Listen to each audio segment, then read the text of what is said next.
Be it Woodful or the efforts of the Bank of Industry, the federal government is fighting hard against unemployment and poverty. We're now going to speak to the Special Advisor to the Presidency on Eradication of Poverty, Alhaji Mukhtar Tafawa Balewa. He tells us some of the efforts of the federal government, especially through NAPEP, to eradicate poverty in Nigeria. NAPEP was established in 2001 with the purpose of addressing the challenge, actually the global challenge at the time of poverty. And it was one of the goals of the MDGs, in fact the first goal of the MDGs, to eradicate extreme poverty and to reduce hunger. So as a result, it was set up to coordinate these activities, and it's the federal government arm of government, NAPEP, to actually do these coordinations of the various MDAs of the federal government, which are involved in poverty reduction, like the Ministry of Health, the Ministry of Water Resources, and so on. Then there are roughly about 13 MDAs that are involved. And this was the main focus of NAPEP's creation, to be able to coordinate and synergize one policy for policy reduction throughout government. And then it was also to help states to show them the way to do their own programs and affect local governments, and to produce a skilled workforce that will be able to address all these issues. So after poverty reduction, the biggest problem, of course, is unemployment. So there's a synergy between creating jobs and creating wealth. And in between, you get rid of your poverty. So addressing skills development is also a major component of NAPEP's work. But this comes as catalytic intervention, which is one of the functions actually of NAPEP, that we do catalytic work at village level to empower ladies, women, and also the youth and so on. And another function, major function again, is the monitoring and evaluation of poverty reduction programs throughout the country. But let me say that for that period of time since NAPEP was created, it has had to find its feet to fully articulate these three basic core activities. And it's been our task really to bring it in place, and with extensive staff training and exposure to international best practices. I think now that we can say, after this period of time, that we are addressing the issues of coordination, the issues of monitoring and evaluation, and catalytic intervention.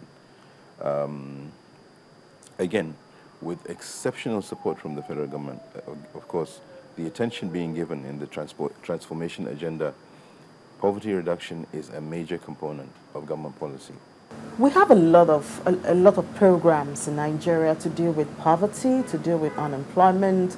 We hear many initiatives, but it seems like these things are not yielding the results that we expect them to. We're still high unemployment.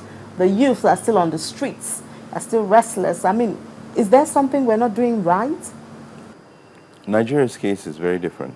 We are the largest economy in Africa, perhaps the second largest economy in Africa, but certainly south of the Sahara and north of Johannesburg, we are the largest economy in Africa. So what's there is that we have huge numbers. We're the largest country in Africa in population. And 1 in 5 black people is a Nigerian. So these are challenges that you do not easily see until the demographics are studied. We have a very young population. The people between the ages of 5 and 40 are over 80% of our population, unlike other countries. Therefore, the demand for jobs, the demand for services is huge. And the demand for government facilities like hospitals and schools is again very huge. But thank God, due to the resources that God has blessed us with, we have been able to take off the pressure to a great extent. However, the expectation is much higher than that. And as a result, you find very recently a huge population, almost 1 million people looking for 10,000 or 5,000 jobs. Of course, this happens in India. We're not the only country that such a crisis exists. But the fact is that now, I'll speak for what's happening now, that we are in a position to actually articulate policies, implement them, and get to the base of this problem. A lot's got to do with the will of government, and it is there. That's why the transformation agenda is in place. A lot has got to do with the discipline within the system, and I think with the training and everything that we have now, and the kind of collaboration that we're getting with international organizations and our MDAs and federal government itself, that we are set, or we're better set to actually scale those hurdles. We talk a lot about economic power being with the micro, small and medium enterprises, but would you say that this set of people who are striving to go into small-scale businesses, are they being encouraged enough in Nigeria so far? Well, I beg to differ. From our experience, the conditional cash transfer program, which is a program of the international community, is supported by the World Bank. It is supported by the United Nations. This program was started by the Bolsa Familia in Brazil. So it's like the family purse. It's an endowment where government puts in money, private sector puts in money, and this volume of funds is now transmitted to poor people through a process of sensitization and targeting of appropriate beneficiaries to ensure that the children of those households actually go to school. So they've got to be between younger than senior secondary age. So you terminate at the age of 15. But anyone in a primary school up to the age of 15 that goes to school, the family is entitled to a stipend every month. Now, the family is also expected to partake in the primary health care facilities. So we keep track in our monitoring and evaluation. Who has been going to the school? Have they been benefiting inoculations and other things like that? And once that is achieved, what we do now, first of all, is to go to a community. What we've been doing, we do not have the funds. We set aside a small amount of funds, but the bulk of the funds has been coming from the MDG's office. So OSAP MDGs allocates some funds to us to disburse in certain states. The micro businesses, they want to grow. They don't want to remain micro. They want to at least get to a level where they can be called small-scale businesses. Having interacted with these small-scale businesses, they have a lot of challenges. They have taxes to pay. They have different arms of authorities, both the legal ones and the legal ones. Then they have the issue of power. I mean, where do they go from here? How do they grow from micro to small and at least get to the medium-scale businesses? Well, it's a whole kettle of fish, a different kettle of fish. I was in the SME sector in the past, and there are lots of factors militating against the development of SMEs. One of them, the biggest of them, perhaps, is power. You set up a grinding mill, or you set up a flour mill, and so on. But this is a challenge for our scientists to actually come up with solutions. If you're producing waste, how does that waste now come back and become part of your energy solution? In APEP right now, we're working on the renewable energy program, where we'll be able to give small power through solar to communities far away from the grid for them to now do their processing and so on. And some of the raw material also for that is cow dung when you build biodigesters and gasifiers and so on. So there are solutions. I think the amount of work that's being done on the large energy solution is going on. We're all witnesses to it. However, the There's a huge market, I say a market, it's an economic venture, viable economic venture for the supply of small renewable energy.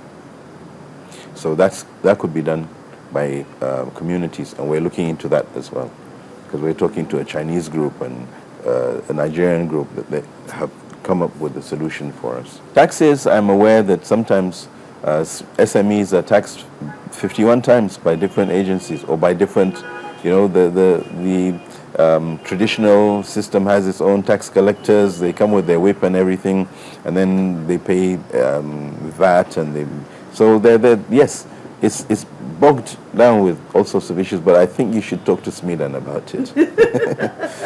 Would you say funding is a problem, is a challenge of business in Nigeria? Funding is not a problem in our industry. There's huge funds available in the international market. And right now we're actually talking to a number of development partners. There's DFID is one of them. We're going to be working, we look forward to working with them very soon in the Northeast Transformation Initiative to affect people's lives so that the impact of what's been happening so on is mitigated. Then there are other organizations like the EU, like JICA, the Japanese International Development Agency, and KOICA, the Korean International Development Agency, and also GIZ, which is the German International Agency, Cooperation Agency. We're working with them to see that our programs are at international standard, not to mention, of course, the UNDP and the World Bank. These are external sources of funds. But the federal government is definitely looking, especially given what we saw last week, for instance. It's now coming home to everyone that youth unemployment is a major source of unrest. And through addressing youth empowerment, then you're going to go a long way in removing the threat of crisis, whether it's socio-economic, political, or whatever, that is looming on the horizons. It may not hit us next year or in 5 years' time. It may hit us in 20 years' time, because our population bulge is like this. Other countries go, they go a few old people and many young people, but we go like this. We're totally a young population. So it's unprecedented. It's a new phenomenon in development economics that is being addressed now.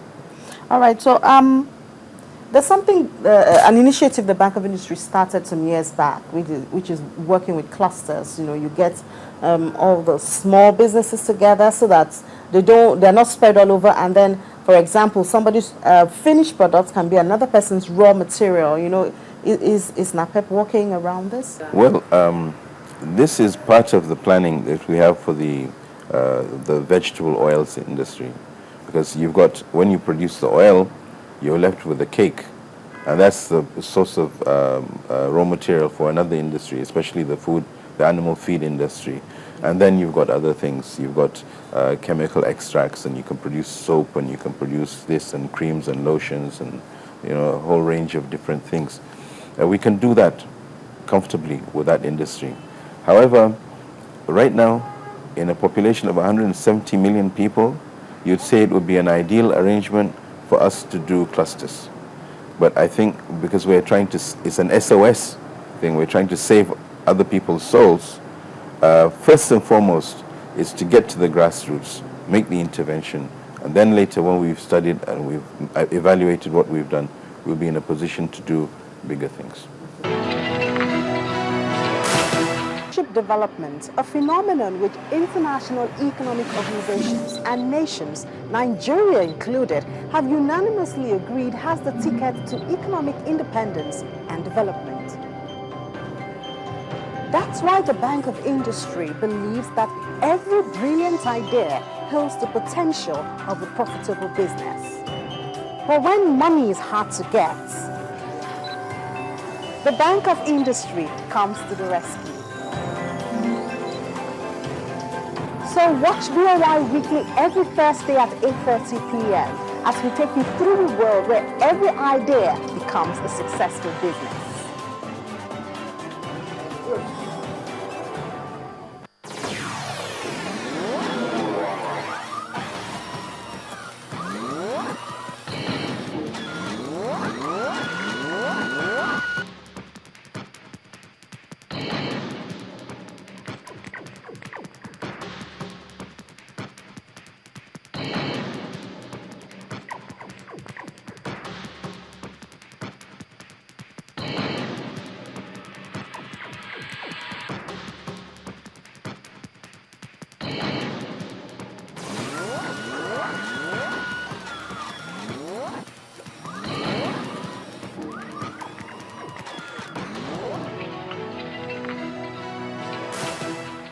Poverty must be eradicated, Nigeria must be industrialized. And according to the special advisor to the president on poverty eradication, we're on our way to meeting up with the 2020 vision. And we'll continue to bring you those stories on BOI Weekly. Until next time, when we'll bring you another story from another location, I'm Ini Thompson.